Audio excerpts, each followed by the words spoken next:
Quando eu tinha a vossa idade, eu vivia em Lisboa, tinha família, tinha tido bisavós e avós, não vivido no campo, mas vivia na cidade. E se me perguntassem, olha, que tal ir fazer agricultura? Eu tinha dito, não sei, do lado da minha mãe eram ali da zona da Covilhã. Do lado do meu pai eram de Celurico de Basto, lá em cima. Eram terras pequenas, num sítio como noutro, ou então lá em cima mesmo, Celurico de Basto, muito pequenas, permanentemente pegas com os vizinhos, por causa das águas e dos muros e das divisórias. Aquilo que se produzia era muito pouco. Havia gado, produzia-se algum vinho, que não era muito especial, e era uma zona muito montanhosa. Mas uma montanhosa em que não dava sequer para a floresta. Não dava, podia ser montanhosa, que desse para a floresta, mas não dava. E, portanto, não passou pela minha cabeça, de facto, ir fazer agricultura. E naquela altura, como era a agricultura? Isto passou-se nos anos 60, começo dos anos 60, quando começou a haver muita gente a emigrar para a Europa, para o estrangeiro, e que ia, sobretudo, da agricultura. Não ia só, mas ia da agricultura. Ia muito do interior. Naquela altura, a agricultura o que era? Era uma atividade muito difícil, muito penosa, que dava muito poucos rendimentos, que exigia um esforço físico muito grande. E, portanto, muitos dos que faziam agricultura já tinham uma certa idade, ou começavam a ter uma certa idade. Eu, na altura, achava uma certa idade, 50 anos, 60 anos, eu já acho que é uma juventude espetacular. Bom, ter 60 e alguns anos. E, portanto, era uma agricultura, podemos dizer, com exceções, pobre. Havia exceções. Exportávamos algum vinho, nada que se comparasse com o que é hoje. Nada. Exportávamos cortiça, mas nem trabalhávamos muita cortiça, exportávamos cortiça. E, portanto, era outro país, muito diferente daquele em que vivemos. Passaram-se muitos anos, muitas décadas, e o que aconteceu foi que gerações que viviam da agricultura foram passando o testemunho. E foi baixando a idade dos que trabalhavam na agricultura. Os mais velhos reformaram-se, outros pela lei da vida morreram. Entretanto, muitos tinham imigrado e por isso é que muitas zonas do interior ficaram desocupadas, ficaram abandonadas. E essa mudança que houve na agricultura portuguesa, que foi uma descida da idade daqueles que faziam agricultura, foi a mecanização da agricultura portuguesa, já aqui foi falado. Aquilo que era feito à mão passou a ser feito mecanicamente, nós nem imaginamos. Com um grau de requinte. Vale a pena um dia terem a experiência de ir verem lá como é produzir vinho ou produzir azeite, ou irem ver o que é nos sítios onde há cereais, como é produzir cereais, como era antigamente, lembram-se, ceifadoras e tal, como é hoje, as máquinas que existem.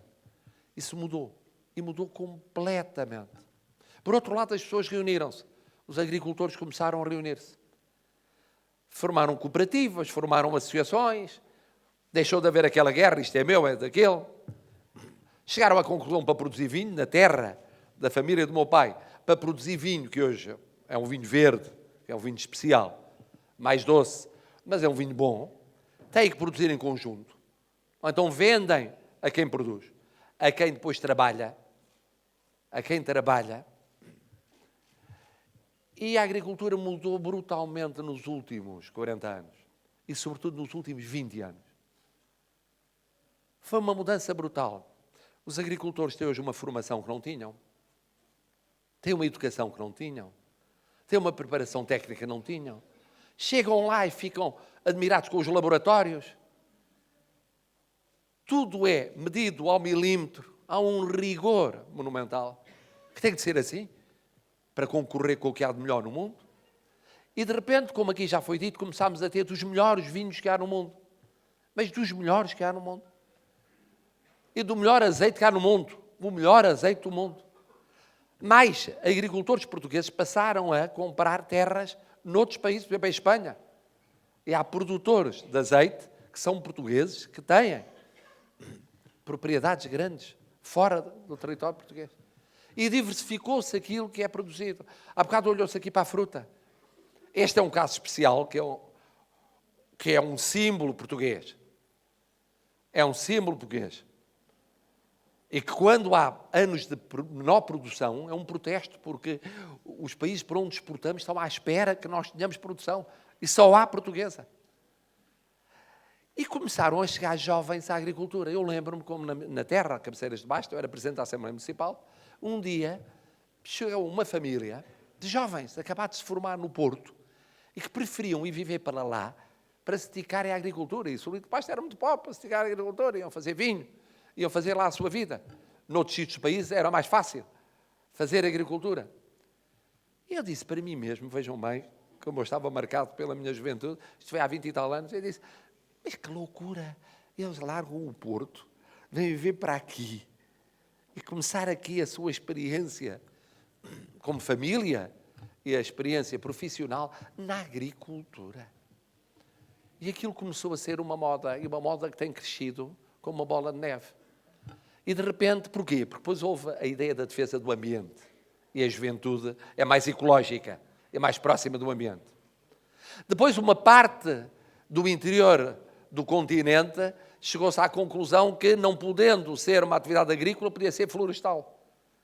E nós hoje temos uma, eu ia dizer fileira florestal, quer dizer, temos uma produção florestal que é muito importante na economia portuguesa. E pouco a pouco eu comecei a ver, até eu, como sabem, dava aulas em Direito, até formados em Direito, que me diziam, que é a coisa mais improvável, se fossem engenheiros, se fossem economistas, por primeira razão, se fossem agrónomos, que iam para a agricultura era normal. Não, começaram a dizer, não, vamos tentar isto, uma certa idade, então vamos aos 30 anos, 20 e tal anos e tal, vamos tentar a agricultura. Que é uma agricultura completamente diferente daquela que existia. E qual foi a ideia deste programa da CAP e do Fórum Estudante que eu apoiei? É que nós só temos um país, o país é o mesmo. Forma uma unidade. E é uma estupidez que quem vive na cidade não perceba o que se passa no campo. E eu percebi com os meus filhos. Os meus filhos viviam nos subúrbios de Lisboa. Quando se vive nos subúrbios de Lisboa, nem se é citadino, nem se é campesino. Quer dizer, nem se conhece o campo, olhavam para uma árvore, não sabiam qual era, igual ao litro. Não percebiam. Não tinham noção nenhuma, mas depois também não eram citadinos, perdiam-se nos transportes públicos de Lisboa.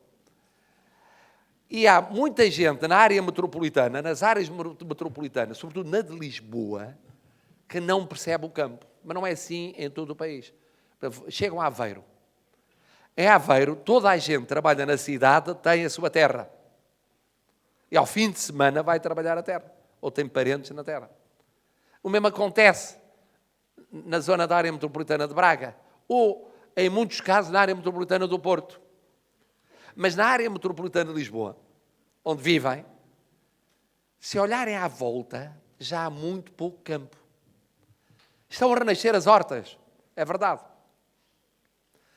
E renasceram durante a crise. Não sei se notavam essas coisas, que em qualquer cantinho, para produzir qualquer coisa, as pessoas aproveitavam o terreno, que era uma maneira de se defenderem. Não faz sentido esta separação entre a cidade e o campo. Sobretudo aqui, na área metropolitana de Lisboa. No momento em que a agricultura, já foi dito, é cada vez mais importante para a nossa economia.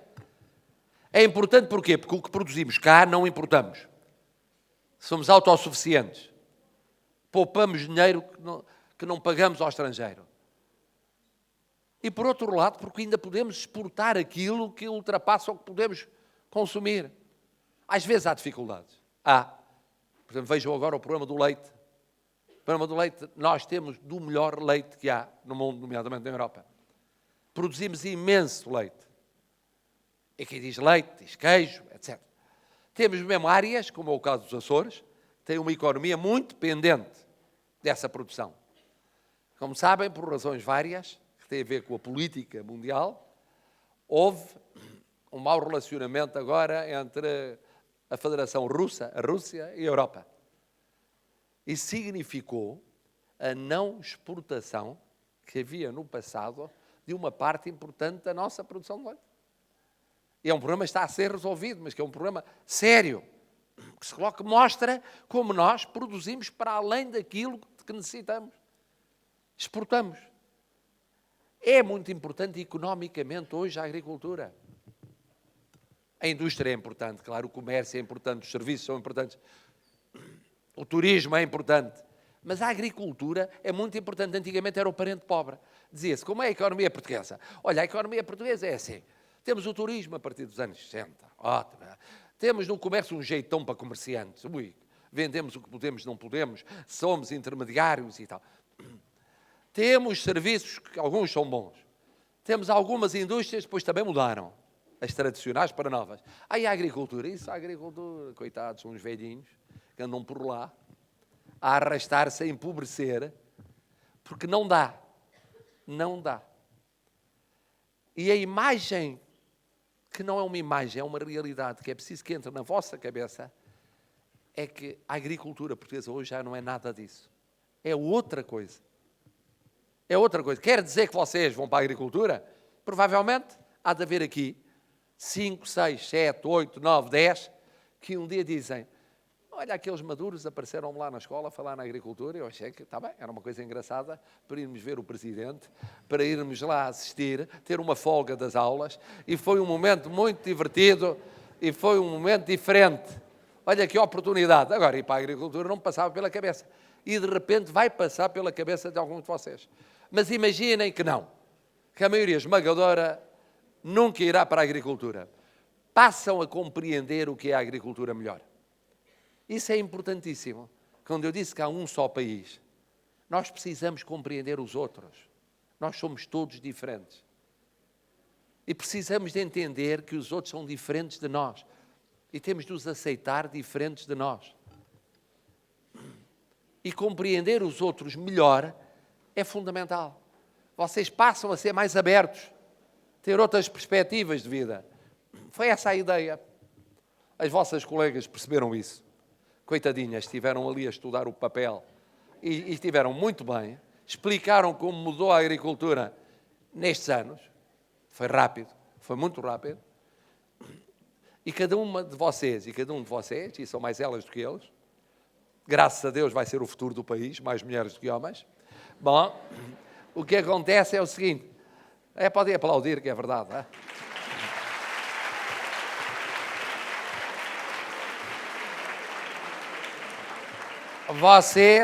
Vocês vão ter a oportunidade, com este programa e com a ajuda dos professores, de conhecer um bocadinho melhor a agricultura portuguesa. Isso é fundamental. Termino agradecendo a vossa presença e dizendo o seguinte, não sei se vocês já pensaram, vocês são o futuro de Portugal. Os mais velhinhos que aqui estão sentados na primeira fila são uma mistura de passado e de presente. Ainda têm um bocadinho de futuro, mas não têm o vosso futuro. Vocês têm muitos anos de futuro. Eu só espero, só desejo, tenho a certeza, de que o futuro de Portugal seja, pelas vossas mãos, muito melhor do que é o presente do nosso país. Obrigado.